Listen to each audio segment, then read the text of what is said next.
Hello dear students, ધોરણ 10 સામાજિક વિજ્ઞાનમાં આજે આપણે ચેપ્ટર નંબર 3નું સેશન નંબર 3 જોઈશું. ભારતના સાંસ્કૃતિક વારસા, શિલ્પ અને સ્થાપત્યમાં. પહેલા બે સેશનની અંદર આપણે નગર રચના વિશે, સિંધુકાલીન સંસ્કૃતિની નગર રચના વિશે માહિતી લઈ ચૂક્યા. કઈ રીતે ત્યાં બાંધકામ થાય છે, સાથે સાથે નગર રચનામાં જે અલગ અલગ નગરો હતા, જે કહી શકાય કે ઘણા વર્ષો પહેલાં જેની શોધખોળ થઈ હશે અને અત્યારે એના અવશેષો રૂપી આપણે માહિતી લઈ, એવું મોહેંજો-દડો અને હડપ્પન સંસ્કૃતિ એના નગરોની વિશે માહિતી લીધી. ત્યાર પછી ગુજરાતની અંદર બે હડપ્પન સંસ્કૃતિના નગરો, જે આમ તો આખું લિસ્ટ આપણે જોયું હતું હડપ્પન સંસ્કૃતિનું, પણ ગુજરાતના જે મુખ્ય છે એવા ધોળાવીરા અને લોથલ વિશે આપણે માહિતી ડિટેલમાં લીધી હતી, જે ટૂંક નોંધ સ્વરૂપે પણ બહુ જરૂરી છે. અને છઠ્ઠા નંબરના ચેપ્ટરમાં સેમ આ જ વસ્તુ ફરીથી રિપીટ થશે, ત્યારે પણ આપણે જોઈશું. માહિતી પણ સેમ જ છે, એટલે બંનેમાં તમે એક જ જવાબ લખી શકો છો, જે ધોળાવીરા અને લોથલ છે. હવે આજના સેશનમાં, ત્રીજા નંબરના સેશનમાં આપણે થોડુંક આગળ વધીએ છીએ અને જઈ રહ્યા છે મૌર્યકાલીન કલામાં. મૌર્યકાલીન કલાની અંદર ઘણી બધી વસ્તુઓનો સમાવેશ થાય છે, પણ આજે આપણે જે ચર્ચા કરવાના છે એમાં સ્તૂપ વિશે જોઈશું. સ્તૂપની અંદરની જે અમુક માહિતી છે, જે ફક્ત અને ફક્ત તમે સિલેબસ થકી સમજી શકો એવું નથી, તમે અંદર જઈને જોઈ પણ શકો છો. એટલે એવી સ્તૂપની માહિતી છે કે જરૂરી છે કે તમને કદાચ ખબર પડે અંદર શું છે. ત્યાર પછી સ્તંભાલેખો છે, એમાં સારનાથનો સ્તંભ છે, શિલાલેખો છે, તો આ બધી માહિતી છે. ત્યાર પછી ધીરે ધીરે આગળ જે અલગ સ્થાપત્ય વિશે માહિતી છે એ પણ આપણે જોઈશું. તો શરૂ કરીએ મૌર્યકાલીન કલા. તો આ જે મૌર્યકાલીન કલા છે એમાં પહેલું છે સ્તૂપ. પહેલો જ પ્રશ્ન 1 માર્કનો, સ્તૂપ એટલે શું? તો સ્તૂપ એટલે ભગવાન બુદ્ધના, જોગાનો જોગ વિદ્યાર્થી મિત્રો, આજે જ ભગવાન બુદ્ધની જન્મ જયંતિ છે. કેવું સરસ દિવસ આજે આવી ગયો છે, રાઈટ? તો સારી વસ્તુ છે. તો સ્તૂપ એટલે ભગવાન બુદ્ધના દેહ અવશેષો, જેમના દેહના અવશેષો છે, એને એક પાત્રમાં મૂકી તેના પર અર્ધ ગોળાકાર ઇમારતો બનાવવામાં આવે, તેને સ્તૂપ તરીકે ઓળખવામાં આવે છે. બહુ જ સિમ્પલ વસ્તુ છે અને બહુ જ સામાન્ય કહી શકાય એવો સ્તૂપનો મતલબ છે, પણ છતાંય સ્તૂપ એટલે ભગવાન બુદ્ધ, રાઈટ? એમનું નામ પણ તમને ખબર જ છે, કઈ એમની આગળ ઇતિહાસ લાગેલો છે, કઈ રીતે એમણે કાર્ય કર્યું છે, બધું આપણે જો માહિતી છે. ન હોય તો આપણે રૂબરૂ મળીશું ત્યારે હું એમના વિશે પણ તમને માહિતી આપીશ. પણ ભગવાન બુદ્ધના જે દેહાવશેષો છે એને એક પાત્રમાં મૂકેલા છે, એક શુદ્ધ પાત્રમાં, અને એના ઉપર અર્ધ ગોળાકાર ઇમારતો બનાવવામાં આવે છે. એટલે એવું એક જ જગ્યાએ નથી પાછું, એટલે ધ્યાન રાખજો. પણ આપણી જોડે જે માહિતી છે એ પ્રમાણે આપણે જોઈશું. પણ અત્યારે એ વસ્તુ યાદ રાખો કે ભગવાન બુદ્ધના જે પણ દેહના અવશેષો છે એને કોઈ એક શુદ્ધ પાત્રમાં મૂકે અને એની ઉપર એક અર્ધ ગોળાકાર ઇમારત બનાવવામાં આવે, એને સ્તૂપ કહેવામાં આવે છે. અમારી પેન ફરે છે, તમે જોઈ શકો છો, એ ચિત્ર હું પછી બતાવીશ તમને, રાઈટ? એક હવે સ્તૂપ છે. તો સ્તૂપ એટલે ખ્યાલ આવી ગયો હશે તમને. હવે ફરી તમારે કદાચ વાંચવાની જરૂર ન પણ પડે એવું માની લઉં છું. તો અશોકના સમયના 5 સ્તૂપો જાણીતા છે. સમ્રાટ અશોક, જેના વિશે જેટલી પણ માહિતી તમારી જોડે હશે એ ઓછી જ હશે. વધુને વધુ માહિતી એના વિશે હોય તો તમને ખ્યાલ જ હોય કે એમાંનો એક સ્તૂપ ઘણો જાણીતો છે. પણ જોઈ લઈએ કે સમ્રાટ અશોકના સમયમાં 5 સ્તૂપો. તો કેટલા સ્તૂપો હતા? 5 સ્તૂપો. બીજો પ્રશ્ન, કોના સમયમાં? સમ્રાટ અશોકના સમયમાં. કયા કયા? ત્રીજો પ્રશ્ન, પહેલો છે સાંચીનો સ્તૂપ, બીજો છે સારનાથનો સ્તૂપ, ત્રીજો છે બેરતનો સ્તૂપ, ચોથો નંદનગઢનો સ્તૂપ, અને પાંચમો ગુજરાતની અંદર આવેલો છે દેવની મોરીનો સ્તૂપ. એની પણ માહિતી આપણે લઈશું છઠ્ઠા ચેપ્ટરની અંદર. તો આ પાંચે પાંચ જે સ્તૂપ છે, રાઈટ, એ સ્તૂપની અમુક એક પ્રકારની એક જાણીતી માહિતી છે. એટલે દરેક સ્તૂપની પોતાની એક આગવી ઓળખ હોય જ છે. તો આજે આપણે જોવાના છે એ સાંચીના સ્તૂપ વિશે માહિતી લઈશું, અને એ પણ ડિટેલની અંદર આપેલી જ છે. એટલે બહુ સામાન્ય માહિતી છે, એની 2 માર્કમાં આવે એ પ્રકારની. તો 5 સ્તૂપના નામ યાદ રાખજો જે સમ્રાટ અશોકના સમયમાં હતા અને બહુ જ વેલ નોન છે: સાંચી, સારનાથ, બેરત, નંદનગઢ અને દેવની મોરી. દેવની મોરીનો સ્તૂપ. ઉપરાંત ચૈત્યો, વિહારો, મઠો, આ બધું જ બનાવવામાં આવ્યું છે. હવે તમને ખ્યાલ હશે કે ચૈત્યો, વિહારો, મઠો શું છે, છતાં પણ છઠ્ઠા ચેપ્ટરમાં એની ડિટેલ છે. હું ઘડી ઘડી છઠ્ઠું ચેપ્ટર એટલા માટે કહું છું, ત્રીજું અને છઠ્ઠું ચેપ્ટર બંને સંલગ્ન છે. છઠ્ઠા ચેપ્ટરમાં પણ આ વસ્તુ રિપીટ થવાની જ છે. એટલે ચૈત્યો અને વિહારો શું છે ત્યારે પણ આપણે ડિટેલમાં જોઈશું. જ્યાં એ લોકો રહે, જ્યાં એ લોકો કોઈને કોઈ પ્રકાર, વિહારો એટલે જ્યાં બૌદ્ધ ધર્મના જેટલા પણ લોકો આવતા હોય, એટલે કે બૌદ્ધ ધર્મ જે માનતા હોય તો બૌદ્ધ ધર્મની જે ભક્તિ કરતા હોય એવા લોકો માટે રહેવાની જગ્યા છે, મઠ છે, રાઈટ? તો એના વિશે આપણે માહિતી ત્યારે લઈશું જ, પણ છતાંય સમજવું તો તમે સમજી લો કે ચૈત્યો એટલે કે જ્યાં આગળ બુદ્ધ સાધુઓ છે, કૌ સાધુઓ પોતે ઉપાસના કરતા હોય, પ્રાર્થના કરતા હોય, અને વિહાર જ્યાં લોકો ભિક્ષુકો જે આવતા હોય કે ચૈત્યમાં જે લોકો રહે છે, જે સાધુ એમની સેવા કરો, ગમે તે હોય એમના માટે રહેવાની જગ્યા સાચી, અને મઠો જ્યાં આગળ અલગ અલગ પ્રકારના ધાર્મિક કાર્યો થાય છે. તો આ ઉપરાંત આ ત્રણે ત્રણ તો છે જ, આ બનાવવામાં આવ્યા છે એની અંદર જ છે. અચ્છા, સમ્રાટ અશોકનો સમય બૌદ્ધ ધર્મની જાહો જલાલીનો અને શિલ્પ સ્થાપત્યનો યુગ હતો. બીજો 1 માર્કનો પ્રશ્ન કે સમ્રાટ અશોક જે હતા એમણે પોતે જ બૌદ્ધ ધર્મ અંગીકાર કર્યો હતો, તમને માલુમ છે. તો બૌદ્ધ ધર્મની સૌથી વધુ જાહો જલાલી સમ્રાટ અશોકના સમયમાં જ હતી, અને આપણે એને કહી શકીએ છીએ શિલ્પ સ્થાપત્યનો યુગ. તો વિદ્યાર્થી મિત્રો, એક લાઇનમાં એક પ્રશ્ન છે. તમે જુઓ, તમે હવે 10મામાં છો એટલે તમારે નાની નાની બાબતોનું ધ્યાન રાખવું પડશે, અને હું ધ્યાન દોરીશ જ કે તમારી જોડે પેન્સિલ હોવી ફરજિયાત છે જ. રાઈટ. સો એ જાહો જલાલીનો સમય કહી શકાય, અને સાથે સાથે શિલ્પ સ્થાપત્યનો યુગ પણ હતો. તો એક સામાન્ય માહિતી થઈ કે સ્તૂપ શું છે અને સ્તૂપ કોને કહેવાય, કયા કયા સ્તૂપ છે. હવે થોડીક આગળ માહિતી લઈએ કે સ્થાપત્યના ક્ષેત્રે બૌદ્ધ ધર્મે ગુફા વિહારો, ચૈત્યો આવ્યો, ઉપાસના ગૃહ લખ્યું જ્યાં ઉપાસના કરી શકે, પ્રાર્થના કરી શકે, ગુફા વિહારો જ્યાં રહી શકે, અને સ્તૂપોની ભેટ આપી છે. તો આ ભેટ ક્યાંથી મળી છે? તો બૌદ્ધ ધર્મે આ ભેટ આપી છે. એટલે વિહારો કહો, ઉપાસના ગૃહ એટલે કે ચૈત્યો કહો, સ્તૂપો કહો, આ બધી જ ભેટ બૌદ્ધ ધર્મની છે. રાઈટ. ઘણી ખરી માહિતી તમને જૈન ધર્મમાં પણ જોવા મળશે, પણ જૈન ધર્મમાં આ રીતે સ્તૂપની માહિતી નથી. એટલે યાદ રાખજો, તમે કન્ફ્યુઝ કરવા માટે પ્રશ્ન પૂછવામાં આવે MCQ અથવા ખાલી જગ્યામાં, તો આ બધી જ ભેટ જે છે, વિહારો, ચૈત્યો, સ્તૂપો, એ બૌદ્ધ ધર્મની ભેટ કહી શકાય. હવે આપણા માટે 2 માર્કનો પ્રશ્ન જે છે, સાંચીનો સ્તૂપ. બહુ જ સામાન્યની માહિતી છે, પણ હંમેશા પૂછાય છે કે મૌર્યકાલીન યુગમાં અથવા મૌર્ય યુગમાં રચાયેલ સાંચીનો સ્તૂપ મધ્યપ્રદેશમાં આવેલો છે. ભવિષ્યમાં જ્યારે પણ તમને સમય મળે અને ચાન્સ મળે, તક મળે તો જરૂર જજો. ક્યાં આવેલો છે? મધ્યપ્રદેશમાં. સાંચીનો અસલ સ્તૂપ ઈંટોનો બનાવેલો હતો, યાની કે અત્યારે તો નહીં જ હોય એવું થયું ને, હતો, એમાં કંઈક ફેરફાર થયેલા છે. તે હાલના સ્તૂપ કરતાં કદમાં અડધો હતો. એટલે આમાં મરામત કરીને બીજું ઉમેરણ કરવામાં આવ્યું છે, અને કહી શકાય કે આ બૌદ્ધ સ્તૂપ સ્થાપત્ય કલાનો અમૂલ્ય નમૂનો છે. તો સાંચીનો સ્તૂપ જે એક સામાન્યની માહિતી છે કે ક્યાં આવેલો છે? મધ્યપ્રદેશમાં, અને મૌર્ય યુગમાં રચાયેલ હતો. પહેલાં એ સામાન્ય જોવા જતો અસલ ઈંટોનો હતો, ત્યાર પછી એમાં ફેરફાર કર્યા, અને અત્યારનો જે છે આ તમને દેખાય છે એના કરતાં અડધો હતો. અને બૌદ્ધ સ્તૂપ કલાનો સ્થાપત્ય કલાનો એકદમ બેનમૂન કહી શકાય એવો અમૂલ્ય નમૂનો છે. આ પણ પ્રશ્ન હોય છે ખરા ખોટામાં કે ખાલી જગ્યામાં, કે બૌદ્ધ સ્તૂપ, જૈન સ્તૂપ સ્થાપત્ય કલાનો રીતે પૂછી શકે. રાઈટ. પણ આપણો આન્સર હોવો જોઈએ બૌદ્ધ સ્તૂપ સ્થાપત્ય કલાનો અમૂલ્ય નમૂનો છે. હવે તમારી સમક્ષ મૂકું છું હું સાંચીનો સ્તૂપ. Here it is. હવે એટલા માટે તમને પિક્ચર બતાવું છું કે ₹200ની નોટની પાછળ આ સ્તૂપ આવેલો છે, અને 2019ની પરીક્ષા, 19-20ની જે પરીક્ષા લેવાઈ, રાઈટ, ગયા વર્ષે જે લોકડાઉન આવ્યું અને એ વર્ષે જે પરીક્ષા લેવાઈ પછી લોકડાઉન આવ્યું, તો એ વખતે જે પ્રશ્ન પૂછાયો હતો એની અંદર એક પ્રશ્ન હતો લાલ કિલ્લાનો. એકચ્યુઅલી બુકમાં એના અંદરની કોઈ જ માહિતી નથી કે લાલ કિલ્લો એ ₹500ની નોટ ઉપર છે. રાઈટ. એ તમને ખ્યાલ છે. એટલા માટે છેલ્લા 2 વર્ષથી સામાજિક વિજ્ઞાનના દરેક વિદ્યાર્થીને આપણે જ્ઞાન આપતા જ હોઈએ છીએ કે દરેક નોટ ઉપર કયા કયા અલગ અલગ પ્રકારના આવા આપણા અલગ સંસ્કૃતિ કે વારસાના સ્થળો આપેલા છે. તો આખી માહિતી હું તમને આપણા ગ્રુપની અંદર મૂકી દઈશ, તમે જોઈ લેજો. પણ સિલેબસમાં આપણે 2 જ વસ્તુ છે અત્યારે આમ જોવા જઈએ તો, જે પિક્ચર આપેલું છે એ પ્રમાણે. એક તો છે આ સાંચીનો સ્તૂપ જે ₹200ની નોટની પાછળ છે. બીજો જે પ્રશ્ન પૂછેલો છે એ લાલ કિલ્લાનો, પણ લાલ કિલ્લો ₹500ની નોટ પર છે એવી કોઈ માહિતી આપેલી નથી, પણ આ તો આપણે આપણા રીતે વિચારવું પડે. અને ત્રીજી આવે છે રાણીની વાવ. રાઈટ. એ દરેક વસ્તુ કેટલા ₹10ની નોટથી લઈને ₹2000ની નોટ સુધીના બધા ઉપર છે, એ હું તમને ઇમેજીસ થ્રુ આપી દઈશ. રાઈટ. એટલે don't worry about that one. પણ આ યાદ રાખજો કે સાંચીનો સ્તૂપ વિશે કદાચ માહિતી પૂછવામાં આવે, રાઈટ, 2 માર્કથી વધારે નથી હોતું, લાઈન પણ એટલી જ છે, તો તમને યાદ રહેવું જોઈએ ₹200ની નોટ ઉપર છે. રાઈટ. સો એવી તો 10ની નોટ, 20, 50, રાઈટ, 100, 200, 500 અને 2000 દરેકની માહિતી તમને હું પહોંચતી કરી દઈશ. સો આ વાત થઈ સાંચીના સ્તૂપની. બરાબર શાંતિથી જોઈ લેજો સાંચીના સ્તૂપની માહિતી શું છે. બાજુની અંદર હું જે ચર્ચા કરવા જઈ રહ્યો છું એ સ્તૂપની આજુબાજુમાં જે આપણને એરિયા આપેલો છે એની માહિતી કહેવાય. હર્મિકા છે, મેધી છે, પ્રદક્ષિણા પથ છે, આ પ્રદક્ષિણા પથ છે.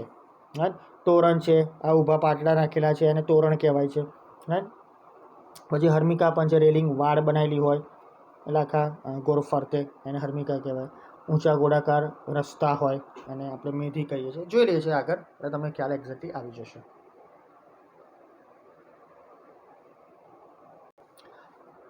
વિદ્યાર્થી મિત્રો, તમારી સમક્ષ સ્તૂપની માહિતી. હવે તમને એવું થાય કે સર આ કૌંસની અંદરની માહિતી પૂછાય તો હા, જો પેપર જે સેટ કરનાર વ્યક્તિ હોય એ બુકની અંદરનું ગમે તે પૂછી શકે. એવી કોઈ જગ્યાએ માહિતી નથી કે આ ન પૂછી શકાય. એ ભૂતકાળમાં 2019 સુધી, જ્યારે 2016-17માં જ્યારે નવી બુક આવી, રાઈટ, ત્યારે પણ માહિતી હતી જ કે કઈ રીતે કાર્ય કરવું. તો એ વખતે કદાચ ઓરલી માહિતી મળી કે આની અંદરથી ન પૂછવું, પણ એવું કશું જ નથી. લેખિત આપણી જો કોઈ જ માહિતી નથી કે આવા બોક્સમાંથી કશું ન પૂછે, ગમે ત્યારથી પૂછાય.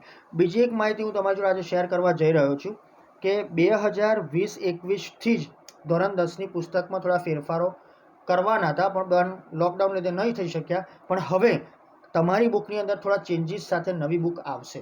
Don't worry about that one. જે ચેન્જીસ આવશે જો વધારે નહીં હોય તો આપણે સ્વાભાવિક છે કે જે વધારો થઈને આવશે એની માહિતી તમારા સુધી પહોંચતી કરી દઈશું. રાઈટ. એટલે જ્યારે પણ બુક આવે તો આપણે એનો વેઇટ કરવાનો છે. જે ભાગ પતી ગયેલો છે 1, 8, 15 અને 2 ચેપ્ટર, જો એમાં કોઈ સુધારા હશે તો એ પણ આપણે આવરી લઈશું. સો don't worry about that one. કદાચ ફરીથી ચલાવવાનું થયું તો પણ આપણે રેડી જ છીએ. Don't worry. ઓકે, હવે જોઈ લઈએ સ્તૂપની માહિતી. હર્મિકા સ્તૂપના અંડાકાર ભાગની ટોચની ચારે બાજુએ આવેલી રેલિંગ એટલે કે વાડને હર્મિકા કહે છે. હવે સ્વાભાવિક છે કે દરેક ઘરમાં, દરેક ખેતરમાં વાડ હોય છે. તમને ખબર છે કે વાડ શું છે, તો વાડનું નામ જ હર્મિકા છે. પરંતુ સ્તૂપમાં જે માહિતી છે, અંડાકાર આકાર આપણે જે જોયો, એની ટોચની જે ચારે બાજુનું રેલિંગ છે ને એને આપણે હર્મિકા કહીએ. એટલે હર્મિકા કોને કહેવાય તો યાદ રાખજો 1 માર્ક માટે. અને તે સમગ્ર એટલે આ હર્મિકા સમગ્ર સ્તૂપને આવરી લે છે. એ પ્રકારે એની રેલિંગ અથવા તો વાડ તૈયાર થઈ હોય છે. બીજો પ્રશ્ન, મેધી. સ્તૂપની ચારે બાજુએ, જે સ્તૂપ છે એની ચારે બાજુએ ગોળાકાર ઊંચા રચેલા ગોળાકાર રસ્તાને મેધી કહે છે. જે સ્તૂપ તો સ્વાભાવિક છે, તમે જોઈએ તો અંડા આકારનો જે સ્તૂપ છે આખો ગોળ ફરતો, એને એ જે ગોળાકાર રસ્તો છે ચારે બાજુ એને મેઘી કહેવાય. અને તેનો ઉપયોગ સ્તૂપની આસપાસ પ્રદક્ષિણા માટે કરવામાં આવે છે. એટલે જ મેં રેલિંગવાળો રસ્તો તમને બતાવ્યો. ત્યાં પ્રદક્ષિણા થાય છે. અને સ્વાભાવિક છે કે જ્યારે આવા પ્રકારના કોઈ સ્થાપત્યના નમૂના હોય, આપણે મંદિરની જ વાત કરો તો ત્યાં આગળ પ્રદક્ષિણા માટેનો રસ્તો અલગથી હોય છે. એવો જ અહીં સ્તૂપની અંદર પણ મેધી છે. ત્રીજો છે જે સ્તૂપમાં પ્રદક્ષિણ કરવા માટે જે રસ્તો આપેલો છે સ્તૂપની આજુબાજુ, એમાં પ્રદક્ષિણા પથ પણ છે. એટલે કે મંદિર અથવા પૂજાના સ્થળોએ આવેલા ગોળાકાર રસ્તાને પ્રદક્ષિણા પથ કહે છે. જે જ મેઘી છે એને જ ગોળ ફરતું અને હંમેશા પવિત્ર સ્થળ જમણી બાજુએ રહે તે રીતે એ સ્થળની પ્રદક્ષિણા કરવામાં આવે છે. એટલે આપણે શું વિચારીએ છીએ કે હંમેશા જ્યારે પણ તમે કોઈ જગ્યાએ જતા હોય તો પવિત્ર સ્થળ એ જમણી બાજુએ રહેવું જોઈએ. એ રીતે આપણે પ્રદક્ષિણા કરતા હોઈએ છીએ. સિમ્પલ છે. એટલે આપણે જમણી બાજુથી ગોળ ફરતા ફરતા આવતા હોય છે. અને છેલ્લે છે તોરણ. સામાન્ય તોરણ એટલે આપણે ઘણી વાર લટકાઈએ અને આપણે તોરણ કહીએ, પણ અહીં થોડીક અલગ માહિતી છે. તોરણ એટલે 2 સ્તંભ ઉપર સીધા પાટડા કે કમાનને આકારે પથ્થર આડા પાડી કરવામાં આવેલું સુંદર સ્થાપત્ય. મેં બતાવ્યું તમને સાચીના સ્તૂપમાં 12 એન્ટ્રીમાં જ. તો આ જે તોરણ છે એમાં 2 સ્તંભ ઊભા કર્યા છે અને 2 સ્તંભની ઉપર આડા પાટડા પાડ્યા છે. એટલે આમ જોવા તો સીધા પાટડા કહી શકાય એને. આમ આડા કહેવાય, આમ સીધા પાટડા છે અને એને કમાન કહેવાય. જે કમાન છે એના આકારે પથ્થર આડા પાડીને આપણે એક સુંદર સ્થાપત્ય બનાવેલું છે અને આપણે તોરણ કહે છે. તોરણની અંદર થઈને શ્રદ્ધાળુ જન સમુદાય પ્રવેશ કરે છે. એટલે એમાંથી જ પ્રવેશ કરવો પડે. તો ડિયર સ્ટુડન્ટ્સ, આ વાત થઈ સ્તૂપની માહિતી વિશે. પરીક્ષામાં જ્યારે તમને માહિતી પૂછે છે 2 માર્કમાં, તો તમે આ ન લખો અને જે આગળ સ્તૂપની જે માહિતી આપી તમને 2 જ લીટીમાં એ જ લખવાની હોય છે. આ માહિતી નથી હોતી. એટલે આ ડિટેલમાં લખવાની કોઈ જ જરૂર નથી. ઓકે. જ્યારે તમે સ્પેશિયલી આ 4માંથી કોઈક વસ્તુ પૂછવામાં આવે ત્યારે જ તમારે એનો ઉલ્લેખ કરવો. આગળ સ્તંભાલેખો અથવા તો સ્તંભ લેખો. હવે સ્તંભ લેખો શું છે? સ્તંભ હશે એવું હોઈ શકે. જોઈ લઈએ. 2 માર્કનો પ્રશ્ન, ટૂંક નોટ પણ ખરી. સ્તંભ લેખો એક જ શિલામાંથી બનાવેલા હતા. આ મેઇન વસ્તુ છે. આ જ એની વિશેષતા છે. જેટલા પણ સ્તંભ લેખો છે એ બધા એક જ શિલામાંથી બનેલા છે. સો એ વસ્તુ બહુ જ સારી કહેવાય. અને સમ્રાટ અશોક ફરીથી આવ્યા. સમ્રાટ અશોકના ધર્માજ્ઞાઓ કોતરેલા સ્તંભલેખો શિલ્પકલાના ઉત્તમ નમૂનાઓ છે. તો જે રીતે સાંચીના સ્તૂપ વખતે આપણે જોયું કે કે અશોકના સમયના 5 સ્તૂપો જાણીતા છે અને એમાં સૌથી જાણીતો સાંચીનો સ્તૂપ છે. લાઇક ધેટ અહીં પણ સમ્રાટ અશોકના જે પણ ધર્માજ્ઞાઓ છે કોતરેલા સ્તંભાલેખો છે અને એની એક બનાવટ એવી છે કે એક જ શિલામાંથી બનાવેલા છે અને શિલ્પકલાના ઉત્તમ નમૂનાઓ છે. 1 માર્કનો પ્રશ્ન. તમને ઘણીવાર એવું લાગતું કે આવો 1 માર્કનો પ્રશ્ન, હા, કોઈ પણ માહિતી ગમે ત્યાંથી આવી શકે છે ને આ તો આયલી છે, રાઈટ, કે શિલ્પકલાનો ઉત્તમ નમૂનો કયો છે સમ્રાટ અશોકના સમયમાં, તો બધા લખીને આવે છે સાંચીનો સ્તૂપ. ના વિદ્યાર્થી મિત્રો, રાઈટ, એ સ્થાપત્ય કલાનો અમૂલ્ય નમૂનો છે. બૌદ્ધ સ્તૂપ સ્થાપત્ય કલાનો અમૂલ્ય નમૂનો છે સાંચીનો સ્તૂપ, જ્યારે શિલ્પકલાનો ઉત્તમ નમૂનો છે સ્તંભલેખો. એક જ પથ્થરમાંથી કોતરીને ઘસીને ચળકાટ આપવામાં આવતો હતો. તો સ્તંભ આલેખો અથવા તો સ્તંભાલેખો એટલે શું? તો એક શિલામાંથી બનાવેલો આલેખ સ્તંભાલેખ અને એક જ પથ્થરમાંથી કોતર્યાને એને ઘસે અને એને ચળકાટ આપવામાં આવે. આ એની એક વિશેષતા હતી. સો એક સામાન્ય માહિતી છે પરંતુ બહુ જ ઇમ્પોર્ટન્ટ કહી શકાય એવી માહિતી છે. આવા સ્તંભો અંબાલા, મેરઠ, અલ્હાબાદ, બિહારમાં લોરિયા પાસે નંદનગઢ, રાઈટ, આપણે નંદનગઢનો સ્તૂપ પણ જોયો, રાઈટ, હમણાં જ માહિતી લીધી. સાંચી એ પણ જોયું, એટલે સ્તંભાલેખોમાં એનો સમાવેશ થઈ જાય. કાશી, પટના અને બુદ્ધ ગયાના બોધિ વૃક્ષ પાસે ઊભા કરવામાં આવેલા હતા, જે બ્રહ્મી લિપિમાં કોતરેલા છે. તો સૌ પ્રથમ જો આપણે પ્રશ્ન જોઈએ તો સ્તંભાલેખો એટલે શું, કોના સમયમાં હતું, શિલ્પકલાનો ઉત્તમ નમૂનો છે. સ્તંભાલેખોમાં વિશેષતા શું હતી, રાઈટ, એક શિલા અને આ ઘસીને ચળકાટ આપીને કોતરતા હતા. સાથે સાથે ક્યાં આવેલા છે તેનું આખું લિસ્ટ છે, નામ યાદ રાખજો, કમ્પલસરી. અને બીજી વસ્તુ છે કે જે સ્તંભાલેખો હતા એ બ્રહ્મી લિપિમાં કોતરેલા હતા. એટલે છે, હજુ પણ ઘણા છે.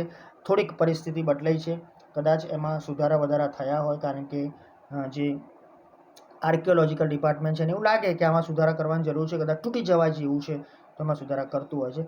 તો યાદ રાખજો, એ કોતરેલા સ્તંભો છે બ્રહ્મી લિપિમાં હતા. આગળ વધીએ છીએ સારનાથનો સ્તંભ. હવે તમારી સમક્ષ સારનાથની સિંહાકૃતિ છે જ, બાજુમાં દેખાય જ છે.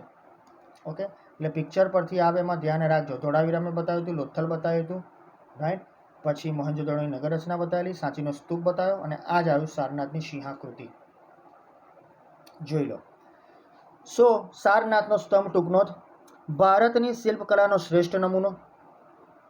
અને આગળ પણ જોયું સ્તંભાલેખોનો એક નમૂનો છે, ઉત્તમ નમૂનો, તેમાંનો એક આ સારનાથ. જો ઓપ્શન આપેલા હોય તો જોઈ લેવું, ઓપ્શન ન આપ્યા હોય તો સારનાથ લખો તો પણ સાચું. સો આ જે શિલ્પકલાનો શ્રેષ્ઠ નમૂનો છે સારનાથ, તો આ સ્તંભની ટોચ ઉપર પરસ્પર અડકીને ઊભેલા 4 સિંહોની આકૃતિ છે. તમને દેખાઈ જ રહી છે. તમને એવું થાય 3, તો ચોથો પાછળ, રાઈટ. અમુક મૂવીઝમાં જો છો તમે, ચોથા પીછે એવું કહે છે ને, લાઈક ધેટ. એટલે આ 4 સિંહોની જે સિંહાકૃતિ કહેવાય છે, રાઈટ, એ સામાન્ય રીતે ટોચ પર અડકીને ઊભેલી 4 સિંહોની આકૃતિ છે. ડોન્ટ ફોરગેટ, 4 સિંહો. સારનાથ ભગવાન બુદ્ધના ઉપદેશનું સ્થાન હોવાથી સિંહોની નીચે ચારે બાજુ 4 ધર્મચક્રો અંકિત કરેલા છે. એ પણ ધ્યાન રાખજો. એક દેખાય છે, બીજું આવી રહ્યું, ત્રીજું આ બાજુ. જો ટોચ દેખાય છે એના પર તમે જજમેન્ટ લઈ શકશો. એક્ઝેક્ટ બુકમાં જોશો એટલે તમને ખ્યાલ આવશે જ, રાઈટ. So don't worry. તો ભગવાન બુદ્ધના ઉપદેશનું સ્થાન છે સારનાથ. તો 4 સિંહો જે છે એની નીચે ચારે બાજુ 4 ધર્મચક્રો છે. તો 4 4 4 4. તો એ ચક્ર ધર્મનો વિજય બતાવતું હોવાથી એને ધર્મચક્ર કહેવાય છે. તો બીજો 1 માર્કનો પ્રશ્ન કે શા માટે ધર્મચક્ર કહેવાય છે? તો એ ધર્મનો વિજય બતાવતું હોવાથી એને ધર્મચક્ર કહેવામાં આવે છે. આ ઉપરાંત હાથી, ઘોડો અને બળદની શિલ્પાકૃતિઓ પણ છે. એ બિલકુલ નીચે જ છે અને અહીં તમને દેખાય. કદાચ તમને ઝૂમ કરીને હું પ્રયત્ન કરું જો દેખાય તો, બાકી મને નથી લાગતું કે તમને પિક્ચરમાં દેખાશે, પણ છતાંય પ્રયત્ન કરીએ તો દેખાય તો તમે જોઈ શકશો. બાકી તમારી પાસે બુક તો છે જ, તમે આમાં નજરે જોઈ શકશો, દેખાય છે, જોઈ લો, રાઈટ. એ જ રીતે આ બાજુ અહીં આગળ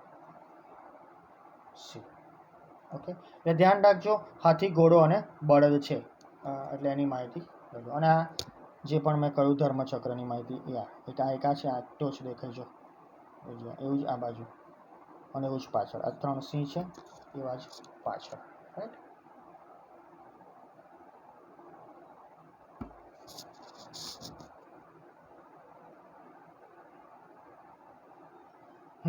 આગળ વધીએ.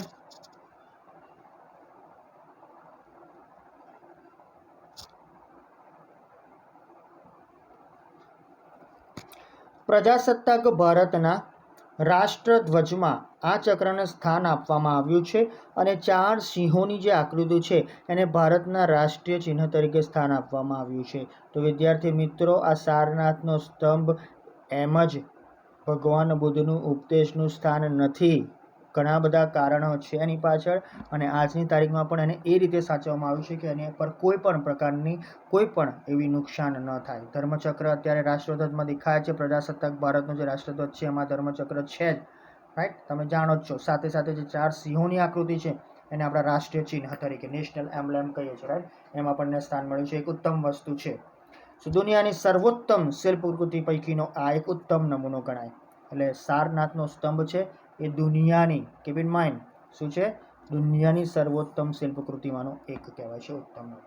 That is the good thing, સારું કહી શકાય. તો સારનાથના સ્તંભ વિશે પણ તમે ટૂંકમાં લખી શકો છો, પણ એની આ માહિતી બહુ જ વ્યવસ્થિત રીતે યાદ રાખજો, કારણ કે એક ભારત દેશનું નહીં પણ પૂરી દુનિયાનું એક શિલ્પકૃતિનો નમૂનો હોવાથી આપણે એના વિશે સંપૂર્ણ માહિતી હોવી જોઈએ. શા માટે એને નેશનલ એમ્બ્લેમમાં સ્થાન મળ્યું છે, શા માટે રાષ્ટ્રધ્વજમાં ચક્રને સ્થાન મળ્યું છે, એ બધી વસ્તુઓ યાદ રાખવી જરૂરી છે. આગળ વધીએ છીએ અને જઈએ છીએ આપણે શિલાલેખો ઉપર. એટલે શિલાલેખ,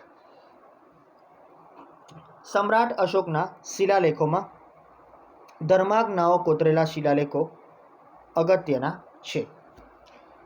તો ધર્મને જે લોકો ધર્મની આજ્ઞાઓનું જે પાલન કરતા હોય, ધર્મ આજ્ઞાઓ જે છે, રાઈટ, એ સમ્રાટ અશોકના શિલાલેખોમાં જે ધર્માજ્ઞાઓ કોતરેલા જે શિલાલેખો છે એ અગત્યના છે. કાસ્ટ શિલ્પ, દેટ ઇઝ કોલ્ડ, આપણે ચેપ્ટર સેકન્ડમાં પણ જોઈ ગયા, જે લાકડાનું છે.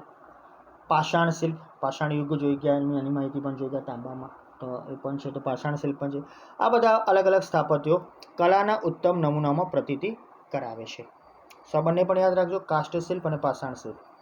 લાકડાઓ અને પથ્થરની વાડ બનાવી દરવાજા પર સુંદર તોરણો કોતરાવ્યા છે, જે ધર્મના આચરણ ઉપર ભાર મૂકે છે. એટલે આ જે શિલાલેખો છે ને વિદ્યાર્થી મિત્રો, એ અત્યારે પણ તમે જુઓ છો, આપણે ઘણું અલગ અલગ પ્રકારની જે કલાકૃતિ કરીએ છીએ લાકડા ઉપર કે સિમેન્ટ ઉપર અત્યારે, કે તાંબા પિત્તળ ઉપર, એ બધી વસ્તુ શિલાલેખને જ આભારી છે. સો અહીં જે ધર્મનું આચરણ મૂકવામાં આવ્યું છે, જે સુંદર કોતરણો કરાવ્યા છે જે લાકડા અને પથ્થર ઉપર, એ અથવા એના દરવાજા બનાવો, તો એ જે સુંદર તોરણો કોતરાવ્યા છે એ આપણા ધર્મના આચરણ ઉપર ભાર મૂકે છે. એ દેખાડે છે કે શિલાલેખોનું મહત્ત્વ શું છે.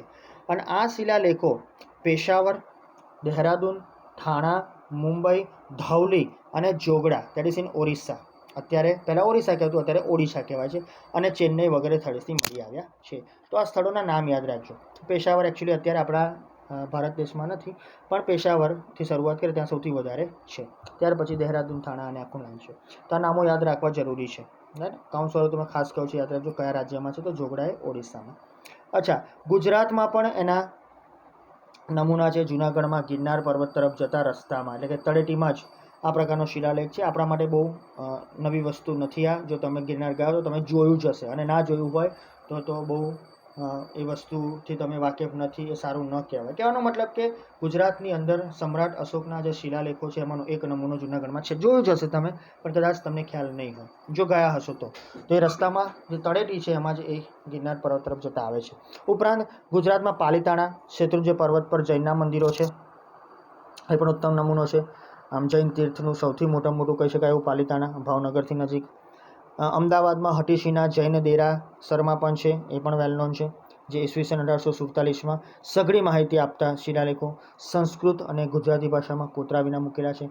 તો આ જે સમયગાળો પણ આપણને આપેલો છે, એ સમયગાળાને ખાસ ધ્યાન રાખવું, આ સમયગાળાને ખાસ ધ્યાન રાખવાની જરૂર છે. રાઈટ, સો ગુજરાતમાં યાદ રાખજો, એક તો પહેલું જૂનાગઢમાં ગિરનાર, બીજું આવ્યું શેત્રુંજય પર્વત, પાલિતાણા, જે જૈન મંદિરો છે એમાં, અને અમદાવાદના હટીસીના જૈન દેરાસરમાં. અને આ શિલાલેખો જે હતા એના માટે બીજી માહિતી જો હું તમને આપવા માગું તો એ માહિતી એ છે કે સંસ્કૃત અને ગુજરાતી ભાષામાં એને કોતરાવીને મૂકેલા છે.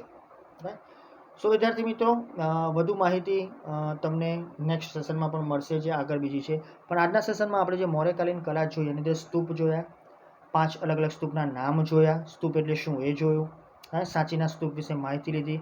આપણે એ પણ માહિતી લીધી કે વિહારો અને ચૈત્યો શું છે, એક સાંચીના સ્તૂપનો આપણે ઇમેજ પણ જોઈ, જે જરૂરી છે. ત્યાર પછી સાચીના સ્તૂપ વિશેની જે માહિતી છે એને આગળ વધારતા અમે સ્તૂપની અંદર શું હોઈ શકે એની માહિતી આપી. હર્મિકા, મેદી, પ્રદક્ષિણા પથ અને તોરણ. આ એક સ્તૂપ પરથી આગળ વધીને આપણે ગયા હતા સ્તંભલેખો પર, જે એક જ શિલામાંથી બનેલા છે એની માહિતી જોઈ. કયા વિસ્તારમાં એ છે એ પણ જોયું. અને જે ઉત્તમ નમૂનો કહી શકાય શિલ્પકૃતિ પૈકીનો દુનિયાભરનો એવો સારનાથનો સ્તંભ પણ જોયો. હજુ પણ તમારી નજર સામે છે, ખાસ કરીને જોજો. રાઈટ, ફરીવાર આની પર એકવાર નજર રાખજો, બહુ જરૂરી વસ્તુ છે. ઓકે, અને જો સમય મળે તો મુલાકાત પણ લેવી. ઓકે, ક્યાં આગળ છે, હા એ પાછું તમને માહિતી યાદ રાખજો, બરાબર. એ જરૂરી વસ્તુ છે. અને અત્યારે કઈ રીતે એની પર કાર્ય થાય છે અને કઈ રીતે એને સાચવે છે એ પણ એક જરૂરી વસ્તુ છે. રાઈટ, એટલે ધર્મનું પ્રતીક ધર્મચક્ર હતું. ઓકે, અને પછી આપણે જોયું શિલાલેખો. તો શિલાલેખો પણ માહિતી લીધી કે શિલાલેખો શું છે અને અત્યારે કઈ કઈ જગ્યાએ અલગ અલગ પ્રકારના શિલાલેખો જોવા મળે છે, આની પણ માહિતી યાદ રાખજો. ગુજરાતી અને સંસ્કૃતમાં એક કોતરાવેલા છે. સો વિદ્યાર્થી મિત્રો, આટલી માહિતી થઈ મૌર્યકાલીન કલા વિશે. આગળ વધીએ છીએ દક્ષિણ ભારતની દ્રવિડ શૈલી. હવે આપણે સીધા દક્ષિણ ભારત તરફ આવી ગયા અને દ્રવિડ શૈલી. હવે દ્રવિડો જે રીતે ભારતમાં આવ્યા અને જે પ્રમાણે આપણે એમની માહિતી લીધી એ પહેલા ચેપ્ટરની અંદર આપણે જોઈ ગયા છે. રાઈટ, જે અન્ય જાતિઓ પ્રજાતિઓ એની પહેલાં જે આપણે દ્રવિડો વિશે માહિતી એમણે આપણને શું આપ્યું બધી માહિતી આપણે જોઈ. તો એમની એક જીવનશૈલી હતી એ પણ આપણે જોઈ ચૂક્યા, કઈ રીતે દેવી દેવતાઓને પૂજતા હતા. તો હવે દ્રવિડ શૈલી શું હતી એના વિશે થોડીક માહિતી જોઈ લઈએ. કે ભારતની કૃષ્ણા અને ગોદાવરી નદીઓની આસપાસના વિસ્તારમાં સાતવાહન વંશના રાજાઓના સમય દરમિયાન અનેક બૌદ્ધ સ્તૂપો બંધાયા હતા. સો આપણા માટે તો જરૂરી છે કે આ ઇતિહાસને સમજવો અને કઈ કઈ માહિતી એકઠી થઈ શકે એમ હોય એકઠી કરવી. અને બીજી માહિતી કે આપણે પરીક્ષાલક્ષી જોવા જઈએ તો આપણને એવો પણ પ્રશ્ન આવી શકે છે કે આ ભારતની દ્રવિડ શૈલી વિશે માહિતી આપો, તો તમને એ માહિતી તો હોવી જોઈએ કે કૃષ્ણા અને ગોદાવરી નદીઓની આસપાસનો વિસ્તાર, સ્વાભાવિક છે કે આપણો વિસ્તાર હોય, આપણે 8મા ચેપ્ટરમાં જોઈ ગયા છે. તે વિસ્તારમાં સાતવાહન વંશના જે રાજાઓ હતા એમનો સમય હતો અને એ સમયગાળા દરમિયાન બૌદ્ધ સ્તૂપો બંધાયા હતા. તો દ્રવિડ શૈલીમાં પણ બૌદ્ધ સ્તૂપો સ્થપાયેલા છે. અને આ સ્તૂપો સ્વાભાવિક છે, સ્તૂપો છે એટલે અર્ધગોળાકાર રહેવાના, અંડાકાર રહેવાના અને સાથે સાથે ઘંટાકાર ટોચવાળા હતા. તો એની વિશેષતા હતી. જો સ્તૂપ હોય એટલે અંડાકાર અને અર્ધગોળાકાર હોવાના, પણ સાથે સાથે ઘંટાકાર ટોચવાળા હતા. આ સિવાય નાગાર્જુન કોંડાના સ્તૂપ અને અમરાવતીનો સ્તૂપ દ્રવિડ શૈલીના સર્વશ્રેષ્ઠ નમૂનાઓ છે. નાગાર્જુન કોંડા વિશે આપણે માહિતી બીજા ચેપ્ટરમાં જોઈ ગયા, જે માટીકામ કલાના નમૂનાઓ પણ ત્યાંથી મળી ચૂક્યા છે. તો આ બે નામ યાદ રાખજો સ્તૂપ માટે પણ, કે નાગાર્જુન કોંડાનો સ્તૂપ અને સાથે સાથે અમરાવતીનો સ્તૂપ એ દ્રવિડ શૈલીનો એકદમ ઉત્તમ નમૂનો કહી શકાય. તો અમે વિચારો કે સર નાગાર્જુના કોંડામાં આટલી બધી માહિતી, હા તો એ એક ઐતિહાસિક સ્થળ છે જ અને એના વિશે તમને માહિતી પણ મેં આપી દીધી છે પાર્ટ નંબર 2માં. રાઈટ, કે જે નાગાર્જુન કોંડા દક્ષિણ ભારતનું હતું એ પ્લસ એમાં ગુજરાતનું લાગણેજ પણ હતું. એ માટીકામ કલા હતું, પણ અહીંયા આગળ નાગાર્જુન કોંડા જે તમને આપ્યું છે દક્ષિણ ભારતની જીવનશૈલી. તો આ બંને પણ યાદ રાખજો. સર્વશ્રેષ્ઠ દ્રવિડ શૈલીનો નમૂનો છે. આ સિવાય ચોલ રાજાઓએ દ્રવિડ શૈલીની સ્થાપત્ય કલાને ઉચ્ચ કક્ષાએ પહોંચાડી હતી. તે ચોલ વંશ જે આવ્યો, સ્વાભાવિક છે કે દક્ષિણ ભારતમાં જે દ્રવિડ શૈલી હતી એને અનુલક્ષીને ચોલ રાજાઓએ પણ દ્રવિડ શૈલીના સ્થાપત્યને ખૂબ આગળ લઈ ગયા અને મોટે ભાગે જે આ ચોલ રાજાઓ હતા એ દક્ષિણ ભારતના વિસ્તારમાં ખાસું એવું શાસન કરી ચૂક્યા છે. અને આખું લિસ્ટ પણ છે, 9મા ધોરણમાં થોડી ઘણી માહિતી તમે લઈ ચૂક્યા છો. સો વિદ્યાર્થી મિત્રો, આ જે માહિતી છે એ દક્ષિણ ભારતની દ્રવિડ શૈલીની છે. ત્યાર પછી આગળ વધીએ છીએ ગુપ્તકાલીન કલા. ગુપ્ત યુગમાં શિલ્પ, સ્થાપત્ય, ચિત્ર, નૃત્ય, સંગીત વગેરેનો શ્રેષ્ઠ વિકાસ થયો હતો. એક માર્કનો પ્રશ્ન. તે ગુપ્તકાલીન કલા આવી તો ગુપ્તકાલીન યુગ પણ હતો. જે ગુપ્ત યુગ હતો એમાં શેનો વિકાસ થયો? તો એમાં શિલ્પનો વિકાસ થયો, સ્થાપત્ય, ચિત્ર, નૃત્ય, સંગીત, આ બધી જ વસ્તુનો શ્રેષ્ઠ વિકાસ થયો. તો 1 માર્કનો પ્રશ્ન તમને યાદ રહેવું જોઈએ કે ગુપ્તકાલીન કલા, ભલે માહિતી બહુ નાની છે, 2 માર્ક માટે જરૂરી છે, પણ 1 માર્ક માટે જરૂરી છે, 1 માર્ક માટે. સાથે સાથે આપણે જોઈએ જબલપુરનું પાર્વતી મંદિર, નીનાવા મધ્યપ્રદેશમાં છે, યાદ રાખજો નામ. જબલપુરનું નીનાવા એ પાર્વતીજીનું મંદિર છે. ભૂમરા નાગોડા એનું શિવ મંદિર. એરણ મધ્યપ્રદેશનું ઋષિ મંદિર. જામનગરનું ગોપ મંદિર. સ્તૂપો, ચૈત્યો, મઠો, વિહારો, ધ્વજ, સ્તંભો વગેરે ગુપ્ત યુગની કલાઓના નમૂનાઓ છે. તો આ બધી માહિતી લઈને તમે શું કરશો? તમને એવું થાય તો તમને એટલી તો માહિતી હોવી જોઈએ કે અલગ અલગ યુગ જે થઈ ગયા, જેમ કે દ્રવિડ શૈલીની જે માહિતી જોઈ એ દ્રવિડ યુગમાં આઈ મીન્સ જ્યારે દ્રવિડો આવ્યા હતા ત્યારે આ બધી વસ્તુ આપણને આપીને ગયા છે. સ્તૂપો ત્યારે પણ હતા જ. બૌદ્ધ ધર્મ આગળ લઈ જવામાં કે નવી આવી વસ્તુ સમ્રાટ અશોકે એમાં સુધારા કર્યા અથવા સમ્રાટ અશોકે નવા નવા અલગ અલગ સ્તૂપો બનાવ્યા, એ માહિતી છે. એ જે ગુપ્તકાલીન કલામાં શેનો સમાવેશ થાય? તો ગુપ્તકાલીન જે પણ કલા છે એની અંદર મેં લિસ્ટ આપ્યું, એ બધું જ વસ્તુઓનો શ્રેષ્ઠ વિકાસ થયો. ચિત્ર, નૃત્ય, સંગીત બધું બીજા ચેપ્ટરમાં આપણે જોઈ ગયા. તો બધાનો વિકાસ ગુપ્તકાલીન કલામાં થયો જ. અને કઈ જગ્યાએ થયો આપણા પ્રશ્ન માટે જરૂર છે. આપણે તો પરીક્ષાલક્ષી વિચારીએ તો પછી આ દરેક જગ્યાના નામ યાદ રાખજો. આ બધી જ જગ્યાએ અલગ અલગ પ્રકારના જે નમૂનાઓ હતો આજની તારીખમાં પણ એને સાચવી રાખવામાં આવ્યા છે. ઉપરાંત શિલ્પકલામાં સારનાથની બુદ્ધ પ્રતિમાઓ, મથુરાની વિષ્ણુ પ્રતિમા અને મહાવીર સ્વામીની પ્રતિમા. જૈન ધર્મમાં પણ મહાવીર સ્વામીનું નામ બહુ મોટું છે ને, રાઈટ. ઉદયગીરીની ગુફાની વિષ્ણુના વરાહ સ્વરૂપની પ્રતિમા વગેરે ભારતીય ગુપ્તકાલીન કલાના સર્વશ્રેષ્ઠ અથવા તો સર્વોત્તમ નમૂનાઓને લીધે ગુપ્ત યુગ કલાનો સુવર્ણ યુગ કહેવાય છે. તો આપણે તો આજ જોયું હતું ને, એક સરસ મજાનો એક માર્કનો જે પ્રશ્ન આમાંથી નીકળ્યો હોય છે, સુવર્ણ યુગ કહેવાય. તો ગુપ્તકાલીન કલાને કયા યુગ તરીકે ઓળખવામાં આવે છે? સુવર્ણ યુગ તરીકે ઓળખવામાં આવે છે. અને શા લીધે, શાના કારણથી? તો એક જ સામાન્ય વસ્તુ છે કે ભારતીય ગુપ્તકાલીન કલાના સર્વોત્તમ જે નમૂનાઓ છે એ આ સમયગાળા દરમિયાન હતા. એટલા માટે જ ગુપ્તકાલીન કલાના સર્વોત્તમ નમૂનાઓને કારણે આ જ કલાને આપણે સુવર્ણ યુગ તરીકે ઓળખીએ છીએ. અને એ જ આપણી એક આગવી ઓળખ પણ છે. તો આ પણ નામ યાદ રાખજો. જે ગુપ્તકાલીન યુગની કલાના નમૂના છે એ તો છે જ, એ સિવાય શિલ્પકલાના જે નમૂના છે એમાં પણ આનો સમાવેશ થાય છે. એમાં મોસ્ટલી તમે જુઓ બુદ્ધની પ્રતિમાઓ છે, મથુરાના વિષ્ણુ પ્રતિમા કહેવાય, મહાવીર સ્વામીની પ્રતિમા, એટલે દરેક ધર્મ સાથે જોડાયેલી પ્રતિમાઓ ત્યાં જોવા મળે છે. સાથે સાથે ગુફા અને જે વિષ્ણુના વરાહ સ્વરૂપની પ્રતિમા છે એ પણ જોવા મળે છે. તો વિદ્યાર્થી મિત્રો, જે આપણે માહિતી લીધી મધ્યકાલીન જે વસ્તુ જોઈ, મૌર્યકાલીન યુગ જો, મધ્યકાલીન હવે પછી આવશે, સોરી ફોર દેટ, પણ મૌર્યકાલીન કલા જોઈ, એના નમૂના જોયા, અલગ અલગ માહિતી જોઈ. ત્યાર પછી દક્ષિણ ભારતની દ્રવિડ શૈલી જોઈ અને ગુપ્તકાલીન કલા જોઈ. તો આ બધી વસ્તુનો સમાવેશ થતાં એક વસ્તુ ક્લિયર છે કે ભારત દેશ પહેલેથી સમૃદ્ધ તો હતો જ, સર્વોત્તમ નમૂનાઓ પણ હતા. ઘણી બધી સ્થાપત્ય અને શિલ્પની કલાઓ આપણા દેશમાં, આપણા રાજ્યમાં છે. અને દુનિયાના વર્લ્ડ લેવલે જોવા જઈએ તે કક્ષાએ પણ આપણે ઘણી બધી પ્રતિમાઓ છે. સો આજે આપણે આટલું રાખીએ છીએ. અને પછી આપણે જોઈશું એ ગુફા સ્થાપત્ય છે. એક આખો સેપરેટ પોઈન્ટ છે ગુફા સ્થાપત્યનો. એક ટૂંક નોંધમાં પણ લખી શકાય અને અલગ અલગ પણ આવી શકે એમ છે. તેમાં ગુજરાતની ગુફાઓ છે અલગ અલગ 8 પ્રકારની, અને એના અંદર પણ 3 4 અલગ અલગ ભાગ પડે છે. ત્યાર પછી રથ મંદિરો છે, મંદિર સ્થાપત્યો છે, ઘણી બધી માહિતી છે. પલ્લવ જે રાજપાટ થઈ ગયો એમાં કયું અને કેવું કામ થતું હતું એ પણ આપણને માહિતી આપે. દરેક વસ્તુની માહિતી છે. અને આપણે ચોલ વંશમાં પણ અલગ અલગ માહિતી જોઈશું. પલ્લવોની રાજધાની પણ હતી, એમાં પણ ઘણી બધી માહિતી છે. તો આ દરેક વસ્તુ આગળ જતાં જોઈશું. તો આજના દિવસ માટે આટલું પૂરતું. Thank you very much. Stay at home, stay safe.